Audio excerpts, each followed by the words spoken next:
When a man named Kovac entered the galactic slave system, no one expected he would rewrite the rules. He didn't spark a rebellion with weapons, he created order where chaos reigned, and gave power back to the people. Nexus Station 7 became not a place of fear, but the beating heart of a new network, not a revolution, but a blueprint for survival. The systems built to oppress were reprogrammed by those once considered disposable. And when Kovac's flag rose above a captured dreadnought, the galaxy understood. This was no longer resistance, it was a new era. Stay with us if you want to see how the story ends, and don't forget to subscribe. Captain Vex'tulia had seen many species pass through Nexus Station 7 in her 63 cycles of service. She had overseen prisoners, freighters, dignitaries, smugglers, and once, even a living gas cloud with a diplomatic passport. But humans still managed to unsettle her in small, persistent ways. They were soft-looking, all-pink skin, rounded features, and fragile expressions. Yet there was something unsettling behind those eyes. A coiled potential.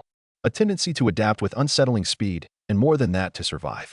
Her mandibles clicked quietly in private amusement as she stood on the upper deck, watching a new batch of laborers disembark from the transport ship into Nexus Station's reception chamber. It was a mundane process, a daily occurrence. This shipment had come from an outreach colony ravaged by economic collapse, and the manifest listed 30 humans acquired through legal indenture contracts, a polite euphemism for high-value slave labor. Captain, manifest shows 28, reported First Officer Kazakhs, his armored plates rasping together as he handed over the pad. We ordered 30. Rax narrowed her compound eyes. Someone skimming again. Supplier says 2 died in transit. Kazakhs offered with a shrug. Fewer mouths to feed. Rax tapped through the manifest, but her gaze drifted to the group of humans being marched into the processing queue under the blinding white light. Most shuffled with slumped shoulders and lowered eyes, the defeated posture of beings who had no fight left. Except one. She extended a clawed finger. Designate that one. Who is he? Kazakhs checked the pad. Human male. Age 371. Registered name. Daniel Kovac. Former military, Heim system. That cost extra, I imagine. Likely. He was shorter than most, stocky, but his posture told a different story. Back straight, eyes up, scanning, calculating. His hair was trimmed close, his expression unreadable. Rax leaned forward slightly. Put him on my watch list. Kazakhs' antennae twitched nervously. Expecting trouble? Not yet. But different is worth watching. That was a rule Rax had learned in her early years in security. Predictability could be ignored. Anomalies never could. The humans were herded through decontamination, implant fitting, and uniform distribution. Nexus Station used humans extensively, cheaper than droids, more resilient than many other sentient species, and far more entertaining for visitors who enjoyed watching them struggle. It was efficient. It was profitable. It was impersonal. The neural implants, now a sleek module behind the ear, handled basic translation, biometric tracking, and if needed, enforcement through pain stimuli.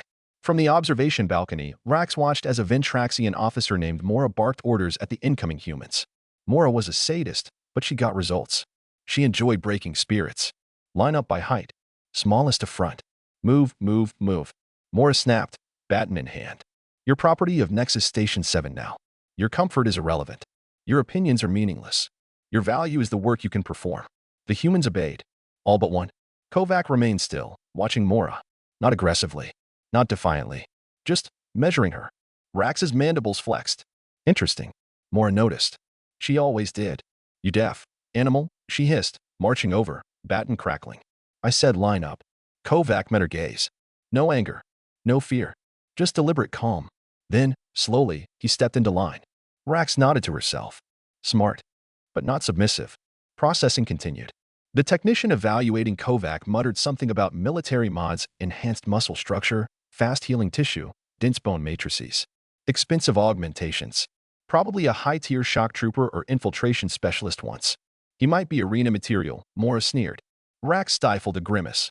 The arena. Nexus Station's crowning attraction. Not officially sanctioned bloodsport, but close. Combatants pitted against machines, beasts, each other. Human fighters were crowd favorites. Not because they were the strongest or fastest, but because they were clever, desperate, and maddeningly hard to kill. She remembered a female human once, undersized and underarmed, who jammed a torn floor panel into a Draxian's breathing gills mid-fight. Pure improvisation. Brilliant and horrifying. Now, Kovac was in that pipeline. Mora gave him a wide berth after their exchange, which Rax took as a good sign. Mora had good instincts, even if she was ruled by impulse. Later, on the observation deck, Commissar Dolk lumbered in, all bulk and bravado. Rax, I hear we've got a military human. Is that true? Age 371. Already flagged, she confirmed. Perfect. Dolp practically vibrated with glee. The tournament opens in 3 cycles and we need fresh blood. This one's got potential. I can feel it.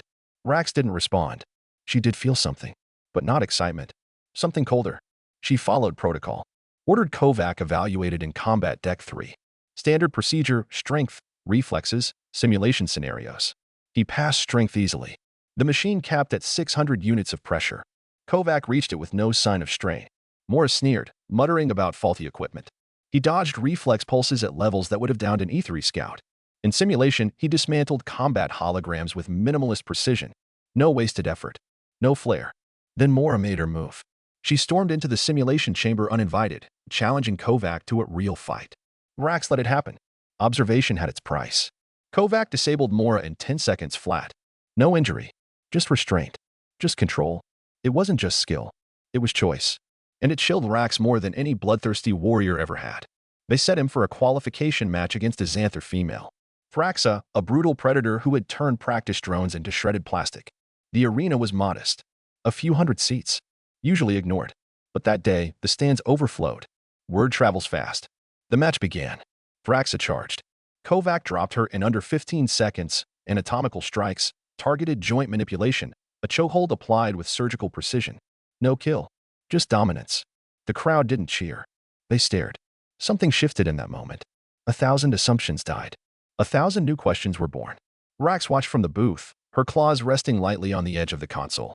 Kovac stood in the pit like nothing had happened, like he hadn't just rewritten the rules of what humans were. She leaned toward Kha'Zix. Schedule him for the tournament. But not just anywhere. Kha'Zix nodded slowly. Opening bout? No, Rax said. Her eyes gleamed with the light of a dangerous idea. Let's give the audience what they want. She tapped her console. Put him against Mora. The arena's central pit was reconfigured overnight. Combat drones swept away debris, repainted the floor, recalibrated the shield matrix. It had hosted countless matches before, violent, grotesque spectacles meant to sate the appetites of bored visitors and jaded administrators. But this time was different. The buzz across Nexus Station 7 was palpable. Word had spread with viral efficiency. The human Kovac had taken down Thraxa clean, controlled, devastating. Not a bloodbath. Worse. He'd made it look easy. And now he was set to fight Mora. A trainer challenging a fresh shipment was unprecedented. But Mora had pushed for it herself, loudly, publicly, with venom in every word. Rax had approved the bout with a neutral expression, but deep inside, her instinct screamed. This was not a standard contest. It was a message. To everyone. And especially to Kovac. In the combatants' prep bay, Mora paced like a caged animal. Her fists clenched and unclenched rhythmically, her eyes glowing with anticipation. He humiliated me, she muttered, flexing her claws. I'll peel that smug calm off his face one layer at a time. The medtechs gave her a wide berth. Nexus personnel understood Mora's temper and her capacity for cruelty. She wasn't just strong. She was practiced. Efficient. She trained hundreds of human laborers to obedience through beatings, shock therapy, sensory deprivation. She viewed it as her purpose. Now she would retrain Kovac in front of everyone. At the far end of the corridor, Kovac stood alone. Unshackled, unguarded, and yet untouchable. He didn't stretch. He didn't pace. He stood like a statue carved from war, calm, focused, already beyond the fight. Rax watched him through the surveillance feed, expression unreadable. The pit commander beside her cleared his throat. We've upgraded the shield dampeners. If it gets violent, it will get violent, she interrupted quietly. But you won't need the shield. The commander blinked. You think the human can't handle her? Rax didn't reply. She didn't need to. The arena lights dimmed. Horns blared. The crowd surged. Not thousands, tens of thousands. Streams broadcast the match across 3 systems. Someone in the syndicate had taken a risk, and it had paid. In the center of the pit, Mora stepped forward first. The crowd booed and cheered in equal measure. Everyone had an opinion. Everyone had already picked a side. Mora didn't care. She lifted her arms and roared, flexing her battle frame. She wore light armor across her chest and arms, her claws sharpened to obsidian points. Her eyes scanned the upper levels, daring any challenger to question her dominance. Then Kovac stepped out. No armor. No weapons. Just the same uniform issued to every laborer, pale gray, sleeveless, unremarkable. And he walked like the outcome had already been decided. A ripple passed through the crowd. Confusion. Awe. Unease. Rax leaned forward in her booth, mandibles still. The announcer's voice rang out. By challenge of Station Law 8C, we present Mora, Combat Instructor Alpha versus Human H371. Designation, Kovac. No weapons. No assist drones. Fight to submission. The pit shield shimmered to full strength. Mora launched forward without hesitation, fast, brutal, teeth bared. Kovac moved a single step to the left. Mora missed. Stumbled. Recovered. Swung wide with a backhand. Kovac ducked. Then, finally, he moved, stepping inside Mora's guard, wrapping her forward arm with his own, pivoting his hips, and slamming her to the ground. The crowd gasped. Mora roared and scrambled back to her feet. Kovac said nothing. She came again, claws aimed at his face. He caught her wrist. Twisted. Dropped her to one knee. Mora held in pain. Rax watched, transfixed. Not just because Kovac was winning. Because he wasn't hurting her. He was demonstrating something. He moved like a teacher in his own lesson, calm, exacting, punishing only with control. Mora lashed out again, this time landing a glancing blow to his ribs. Kovac winced, stepped back. Her eyes lit up. Bleed, she snarled. But the blood didn't come. Kovac straightened, then dropped into a lower stance. One that didn't belong to any species on Nexus 7. A Terran stance. Military. Close combat. Mora rushed. Kovac sidestepped and pivoted around her, locking her neck in a half-choke and bringing her down face-first into the arena floor. Silence. No cheers. No screams. Just breathless shock. Then he released her. Mora lay gasping, clutching her throat, eyes wide. The announcer's voice hesitated, then spoke. Combat concluded. Winner, Human H371, by submission. Still silence. Then, somewhere in the back, someone clapped. Another joined. Then a roar. The crowd erupted. Not for the blood, but for the message. The broadcast feeds replayed the takedown from a dozen angles. Slow motion. Zoom. Commentary exploded across galactic networks. And in the control booth, Rax exhaled long and slow. He's not just a fighter, she murmured. Kha'Zix looked up from the data feeds. He's a symbol now. Rax's compound eyes locked on the screen where Kovac stood, already walking away from the center of the pit, ignoring the cheering crowd. No, she said. He's something worse. Kha'Zix blinked. Worse. Rax's mandibles clicked once, hard. He's a leader. The aftermath of the Kovac Mora bout reverberated through every level of Nexus Station 7. Officially, the fight was recorded as a training dispute sanctioned under internal challenge protocols. Unofficially, it was a declaration of war, not one of weapons, but of ideas. In the days that followed, Kovac was reassigned from menial duty to security labor crossover work, a political move meant to test boundaries without igniting chaos. But the real shift wasn't in his assignments. It was in the other humans. They began to walk differently. Not in rebellion. Not in arrogance. In awareness. Eyes up. Shoulders back. Breathing deeper. Even those not present at the fight had seen the feeds. They saw one of their own drop an enforcer in front of a blood-hungry crowd and walk away without fear. It was contagious. Dangerously so. Rax observed the shift with the kind of unease only experienced predators know. She reviewed surveillance footage from the human barracks. No whispers of revolt. No hidden weapons. Just coordination. Organic. Quiet. Efficient. Groups formed naturally. Task swaps done without orders. Injured workers helped without being asked. Small things. But woven together, they formed a lattice of solidarity she hadn't seen since the Rizan riots of Station 3, and those ended with 7 hull breaches and a week-long blackout. She summoned Kovac to her office. He arrived calmly, hands clasped behind his back. He didn't salute. Didn't speak first. Just stood. I should punish you, Rax said evenly. Officially, you humiliated a station officer. Kovac met her gaze. But unofficially, I made her look weak. Rax's mandibles twitched. You made her look irrelevant. He said nothing. You've disrupted station hierarchy. Laborers now hesitate when ordered by Mora. That hesitation breeds doubt. Doubt breeds cracks. Cracks destroy systems. Still, he remained silent. She tapped her claw on the table. You think you're clever. But I've seen clever before. Clever burns out. Clever gets crushed. Then he spoke. Quiet. Measured. I'm not trying to inspire anyone. That was when she leaned forward. Then why did you let them watch you win? Kovac's eyes didn't flicker. Because they needed to know it was possible. Rax exhaled through her gills. Sharp. Cold. She dismissed him with a clawed gesture. But she didn't sleep that cycle. Elsewhere, far from the eyes of officers and cameras, change rippled deeper. A maintenance corridor sealed for repairs became a meeting ground. Not for rebellion. For strategy. Kovac didn't lead it. He stood at the edge. Observed. Answered when asked. Guided when pressed. Humans didn't want revenge. They wanted leverage. Better conditions. Reduced hours. Access to medtech. They didn't want a war. They wanted respect. But they were willing to fight if pushed. And everyone knew it now. Meanwhile, the higher decks began to stir. Officers whispered about the Kovac effect. Mid-level traders discussed betting pools on his next match. Enforcers debated whether to test him, some eager, others afraid. But it was the arrival of Administrator Vex'tulia that changed everything. A diplomat turned enforcer, Vex'tulia represented the economic interests of the Outer Rim conglomerate, the real owners of Nexus Station 7. His shuttle arrived unannounced. His entourage of legal clerks and private guards disembarked silently. He met with Rax behind sealed doors. The conversation lasted 17 minutes. When the doors reopened, Rax's expression was unreadable. Orders were issued within the hour. Kovac was reassigned again. Not to labor. To the arena. Full-time. The next match was announced as Exhibition Protocol. No challenge. No vendetta. Just entertainment. His opponent was a Razek brute named Rorg, 7 feet tall, armored in natural bone plating. A champion of 6 systems. The odds were stacked. The crowd came salivating. But Kovac didn't enter for show. He entered like a technician enters a control room, with purpose. The fight was longer than the one with Mora. More brutal. Rorg was no fool. But he was used to intimidation. To theatrics. Kovac gave him nothing to read. No emotion. No taunt. He fought like a machine fueled by calculation. He wore the giant down. Stole his stamina. Collapsed him with precision strikes that ignored armor and found soft tissue. When it was done, Rorg was unconscious. The silence that followed wasn't just awe. It was recognition. The crowd didn't cheer. They processed. Kovac didn't just win. He shifted the axis of control. And the syndicate noticed. 2 cycles later, Rax received a message from Vex'tulia marked Observation Priority. The feed showed another labor group, humans, refusing an unsafe equipment order. No riot. No shouting.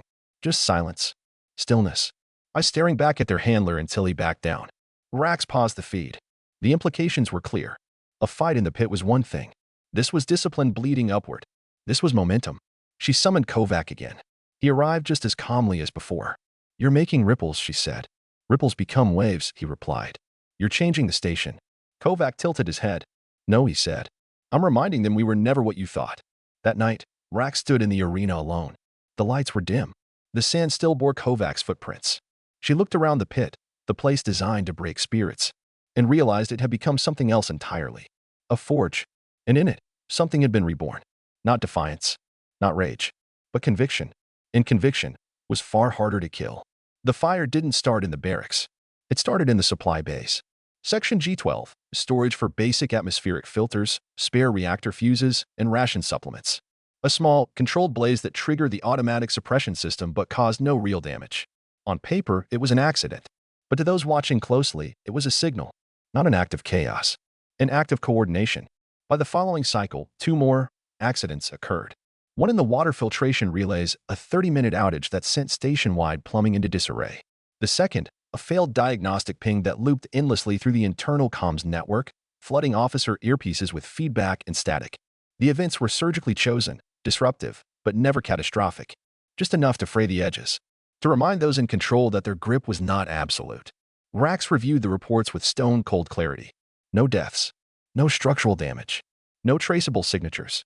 Just systems misbehaving. As if the station itself had begun to question who really ran it. Kha'Zix entered her office with eyes wide and datapad trembling. "We've run backtraces on the system breaches. All go through civilian interface points. Human-controlled sectors." She didn't respond. "We think it's Kovac." Of course it was. But Kovac had touched no terminal. Issued no commands. He didn't need to. His presence was enough. The labor sectors had become disciplined in ways no enforcement unit could match. Work cycles were met with eerie efficiency. Equipment was maintained better than under handler supervision. Even output increased. But more terrifying, no human spoke unless necessary. No laughter. No complaint. Just quiet, relentless order. It was unnatural. And it was growing. The other species noticed. Some mimicked it. Others feared it. But everyone felt it. Kovac had become more than a symbol. He had become a standard. Administrator Vex'tulia returned for an unscheduled inspection. He arrived flanked by armored guards and a cloaked advisor from the Syndicate Corps, a creature whose face no one saw, whose voice came through a veil of metallic distortion. Rax was summoned. The meeting was brief. "This cannot continue," the advisor rasped. "They haven't broken protocol," Rax replied. Yet, the advisor leaned forward. "If Nexus 7 becomes an example, others will follow. If humans can do this here, they will do it everywhere." Rax didn't argue. She didn't need to. The logic was simple. The conclusion, inevitable. The Syndicate would make an example of Kovac. That night, orders were given. The arena was cleared. Combat drones were readied. Not 1. Not 3. 10. Multi-species, military-grade models, outfitted with anti-human response matrices. Rax received the updated file. She read it once, then again, and made a decision. Kovac was in his quarters, a modest cell at the edge of Sector 4, when the guards came. No announcement, no cuffs, just two silent figures in full armor. He rose without protest. As they walked, other humans along the corridor stood, quiet, still, watching. Every breath measured, every step deliberate. The guards didn't make eye contact with anyone. That was smart. Smart didn't mean safe. Rax met Kovac at the final hallway before the pit. She looked at him, really looked, and saw no fear. Only focus. This match is off schedule, she said. I assumed. No crowd. No feed. No witnesses. Expected. She hesitated, then said something she hadn't said in years. I warned you. Kovac met her gaze, and said the last thing she expected. Thank you. The pit doors hissed open. He entered alone. 10 drones followed, bipedal, quadrupedal, hovering, shifting. Each one designed for a different kill pattern. Each one faster, stronger, smarter than any living opponent. The lights dimmed. A silent execution. Clean. Untraceable. Except, it wasn't. Kovac moved before the drones did. Not backward. Forward. The first drone fell to a redirected blade meant for him. He used it to disarm the second. Used its severed limb to disable the third sensor cluster. The fourth struck him hard, cracked ribs. But Kovac turned the impact into momentum, launching himself upward, crushing its primary joint and ripping loose its power spine. By the time the sixth engaged, the others hesitated. They had learned fear. Or maybe just pattern recognition. And Kovac, bruised, bleeding, unbroken, capitalized on it.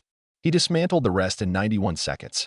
When the final drone hit the ground, Kovac stood over it, breathing hard, alive. Rax watched from the shadows. She knew now. This wasn't a worker. This wasn't a fighter. This was a spark. And fire would follow. But she wasn't the only one watching. Within hours, the footage, unauthorized, leaked by someone in the inner circle, spread like plasma through the ARC netback channels. The title was simple. He beat the machines. Within 6 hours, the clip had over 40 million plays across restricted nodes.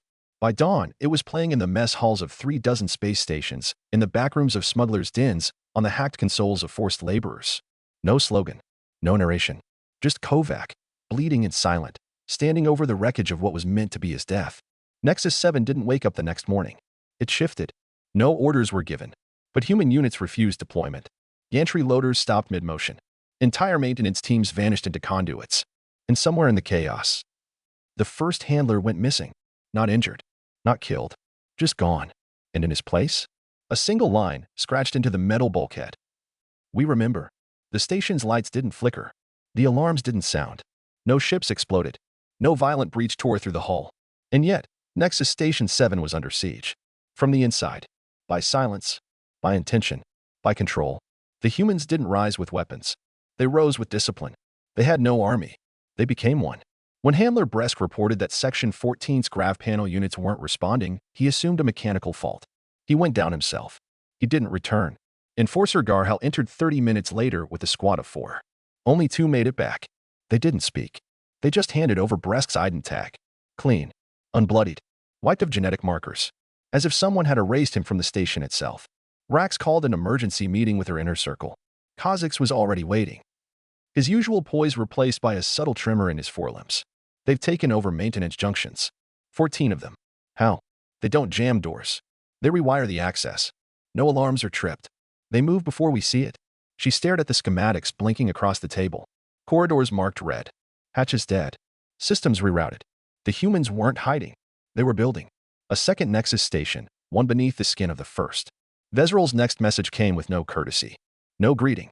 Just a command. Ended. And in smaller font. Permanently. Rax closed the message. Didn't respond. Didn't need to. Because permanently was no longer possible. Not when half the station already functioned under Kovac's shadow. Not when bots refused commands, sensors gave false readings, logs returned blank where movement should be. This wasn't a rebellion. It was a transition. And the Syndicate was already too late. Elsewhere, in a sealed comms nest under Deck 9, Kovac sat before a makeshift array of stolen parts and scavenged modules. Screens flickered with feeds from every hallway, bay, dock. The station pulsed like a heart he could feel in his bones. He didn't give orders. He listened. The others coordinated without him. They whispered shift rotations, rerouted power, cleared air ducts. A living machine, composed of thousands of hands, moving as one. Human. Alien. It no longer mattered. Because what had begun as survival had become evolution. Word spread beyond the station.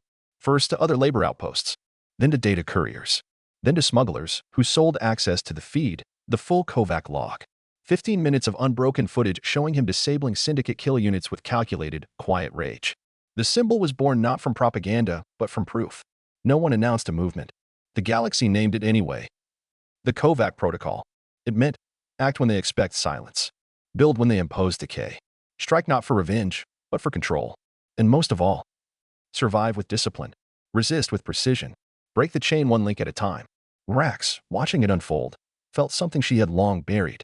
Admiration. And perhaps something deeper. Respect. She summoned Kovac again.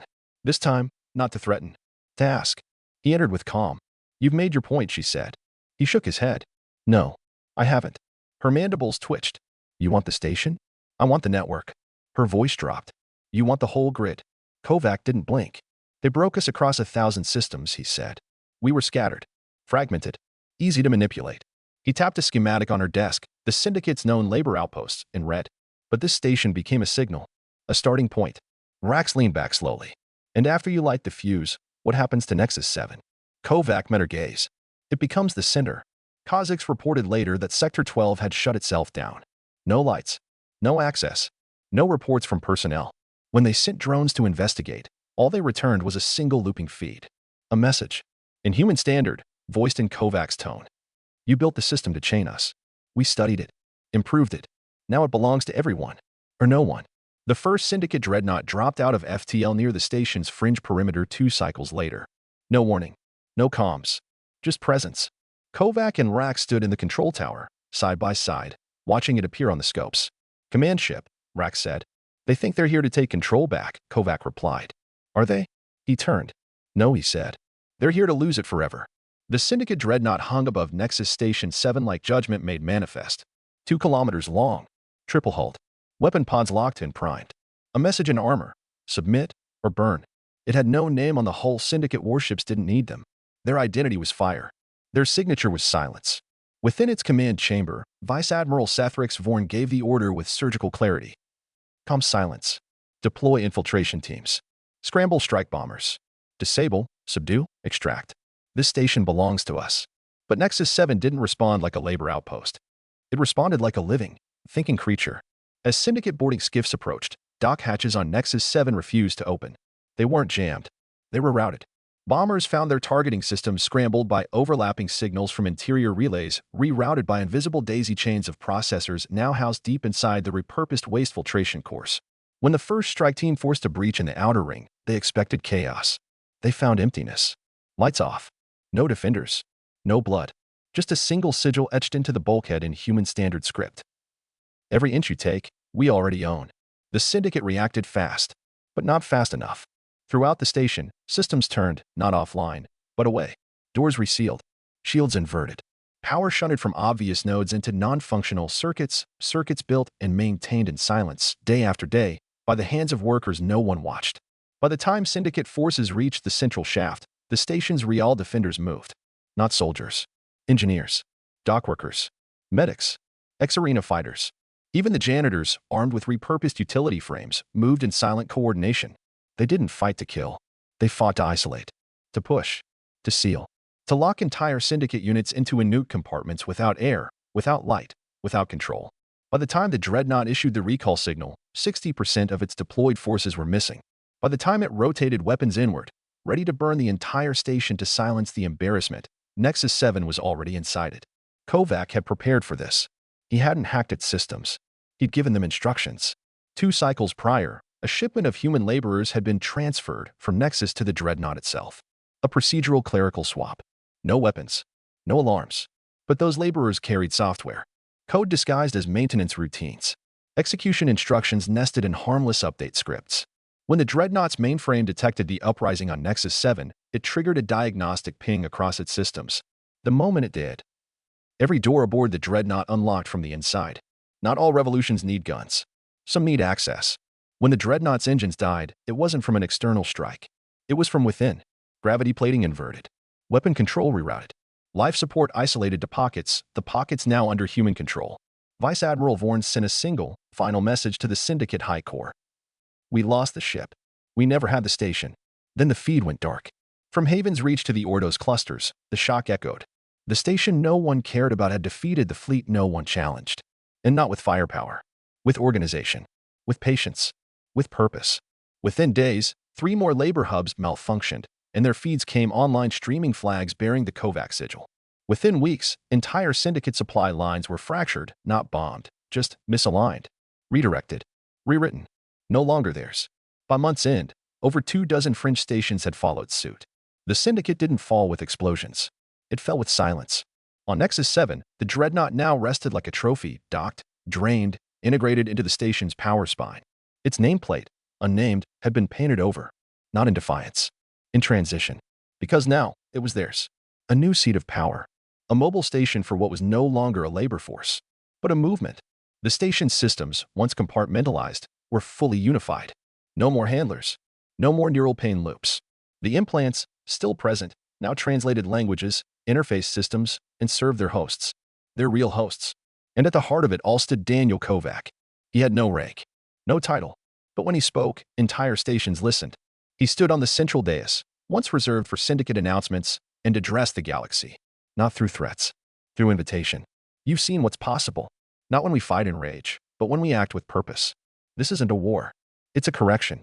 If you want to join us, bring your hands, your minds, your grit. If you want to stop us. He paused. Not for effect. For truth. Then learn how to survive without us. Across the stars, an outpost built on oppression, species long silent began to speak again. Not with weapons. With systems. With unity. With the Kovac protocol. Not just a rebellion.